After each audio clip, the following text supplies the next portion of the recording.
many respects, that's similar to the existing Facebook API.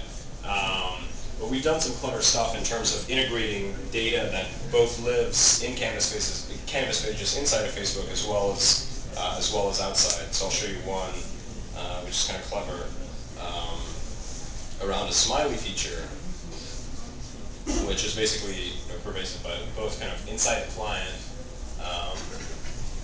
We have some pretty funny smileys, but also tied to data that lives basically inside the Canvas page. And it's in some respects, we can take this talk in any number of ways, but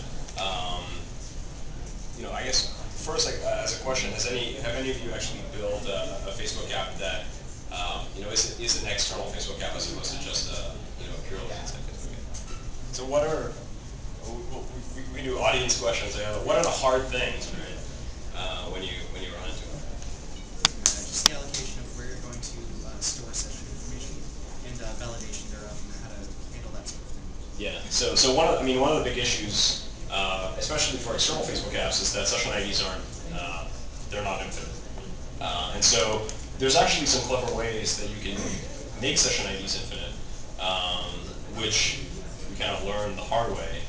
And that is in part to have a Facebook app that is both an external Facebook app and also an internal Facebook app. And so in part that's what we have. So I can show you the installation process of Social.IM actually encourages you to actually also install an inside Facebook app, but it's seamless to the flow of the installation of the external Facebook app, and that allows the users to have an infinite session ID. But even in circumstances where they choose not to do that, then the app itself basically has to determine when the session ID is expired, prompt the user to re-log in, and do this in ways that are kind of seamless to the user experience as well.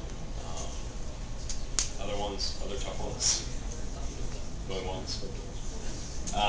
But yeah, so in part some of the challenges that we've had to deal with is how to make the client both interesting in and of itself, and also kind of bring you back to Facebook, et cetera. And so some of the things that we've done, inside the client experience, for example, is have notifications that take you back to on Facebook events. So basically tying your Facebook identity on the web to the identity in the client. So if I look at particular messages and I have 0 new ones, it'll take me back to the right pages of Facebook, et cetera.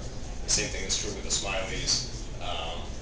So we have this notion of smileys, some of which are free, and some of the more ridiculous ones end up costing money or costing invites, right? And so linking that back in.